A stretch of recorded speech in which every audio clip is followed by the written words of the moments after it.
بسم اللہ الرحمن الرحیم۔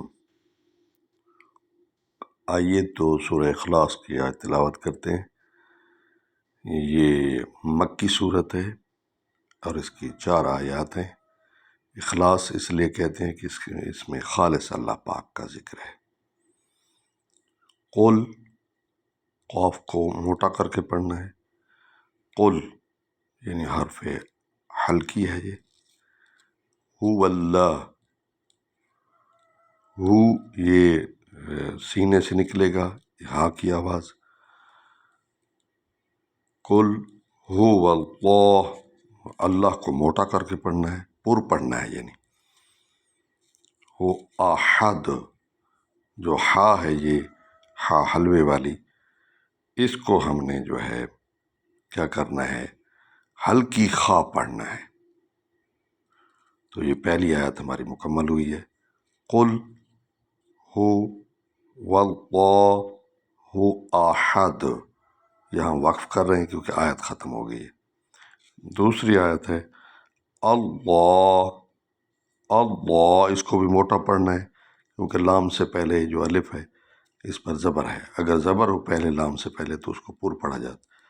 اللہ الصمد، الصمد، سیٹی کی آواز نہیں نکلنی بلکہ صاد کو موٹا کر کے پڑھا جاتا ہے، پر پڑھا جاتا ہے۔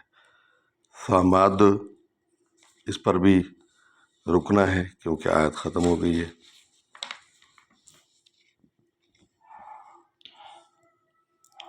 لم یلد، لم یلد، ولم یولد، یولد، ٹھیک ہے۔ اچھا، اس میں یہ غلطی کرتے ہیں لوگ کہ لم یالد پڑھتے ہیں، یالد نہیں ہے کیونکہ وہ تو الف بن جائے گا۔ لم یلد ولم یولد ولم یکن لہ، اچھا یہاں یہ غلطی ہوتی ہے کہ لوگ پڑھتے ہیں یکن لاہ، وہ لام الف لا بن جاتا ہے، اس کا معنی یہ نہیں۔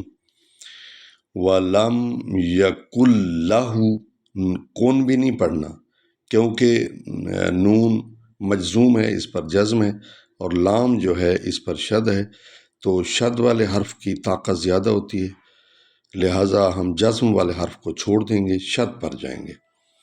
وَلَمْ يَكُنْ لَهُ